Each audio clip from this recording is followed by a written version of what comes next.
Diary का एक पन्ना पाठ के माध्यम से सीताराम सेकसरिया जी हमें बता रहे हैं कि यदि मनुष्य कृत संकल्प हो, यानी दृढ़ संकल्प हो कर ले, एक मजबूत इरादा कर ले, तो ऐसा कोई भी कार्य नहीं है जो वो कर ना सके।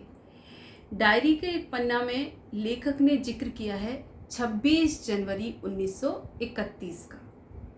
ये 26 जनवरी 1931 का दिन पुनरावृत्ति था 26 जनवरी 1930 का। मैंने जैसे आपको बताया कि गुलाम भारत में अंग्रेजों की नाक के नीचे कलकत्ता में स्वतंत्रता दिवस मनाया गया था और बाद में इसी तिथि को यानी 26 जनवरी को हमारे आज़ादी के बाद में हमने गणतंत्र दिवस के रूप में अपना लिया। 1950 में हमारा गणतंत्र लागू हुआ और इस दिन को हमने गणतंत्र दिवस यानी रिपब्लिक डे के रूप में अपना लिया।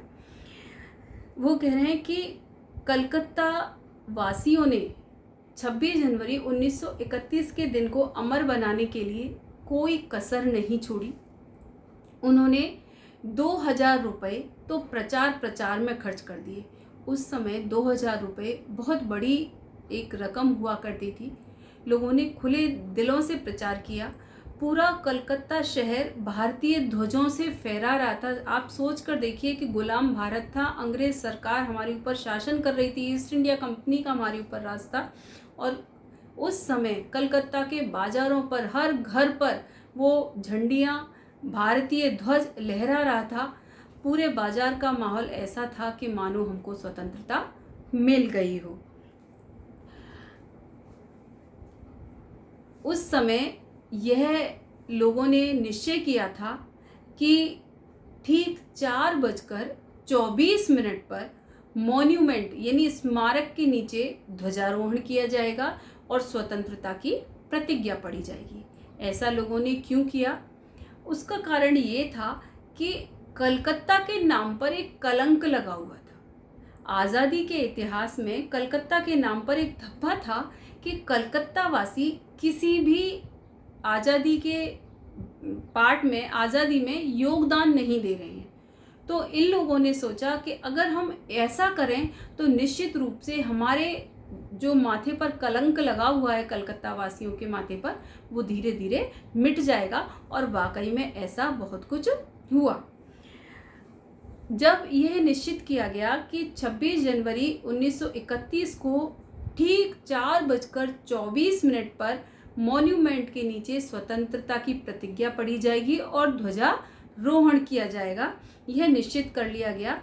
उस पर पुलिस कमिश्नर ने ये नोटिस जारी किया कि यदि किसी भी प्रकार का समारोह होता हुआ पाया गया या लोगों की उपस्थिति हुई तो उनको दंड दिया जाएगा। एक तरफ स्वतंत्रता की काउंसिल ने तो नोटिस ये जारी किया कि ठीक 4:24 पर स्वतंत्रता की प्रतिज्ञा पढ़ी जाएगी, ध्वजारोहण किया जाएगा। दूसरी तरफ पुलिस कमिश्नर ने अपने लोगों को यह या शहर में ये कह दिया कि अगर किसी भी तरह के समारोह का आयोजन हुआ तो उनको सजा दी जाएगी। लोग अपनी जिद पर थे कि अंग्रेज प्रशासन कुछ भी कर ले, हमको इस दिन को सफल बनाना है और वो पूर्णतया योगदान दे रहे थे। पुरुष समाज ही नहीं वरन स्त्री समाज भी, महिला समाज भी आगे बढ़ चढ़कर अपना योगदान इस ओर दे रहे थे। श्रद्धानंद पार्क में बंगाल प्रांतीय विद्यार्थी संघ के मंत्री अविनाश बाबू ने झंडा गाड़ा तो पुलिस ने उनको पकड़ लिया, लोगों को मारा, हटा दिया। मतलब जितनी भी जुलूस बनकर महिलाओं के जुलूस, उस समय समाज में पर्दा प्रथा थी, लेकिन उस समय भी महिलाएं जुलूस बनाकर आगे आगे बढ़ रही थी। 11 बजे मारवाड़ी बालिका विद्यालय की लड़कियों ने अपने विद्यालय में ही झंडोत्सव किया।